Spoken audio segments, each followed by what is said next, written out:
Hey guys, did this thing today. Been looking at my truck for a little while. It's 2003 Avalanche. Well, we just traded, and this is what we got. A 1964 Ford F-250, 3 on the tree, 10-foot bed. Gotta love the seat cover on it, and there'll be more to follow, guys.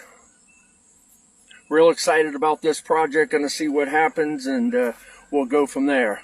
Got a good guy here, Mike, that sold me the vehicle, and there's Mike.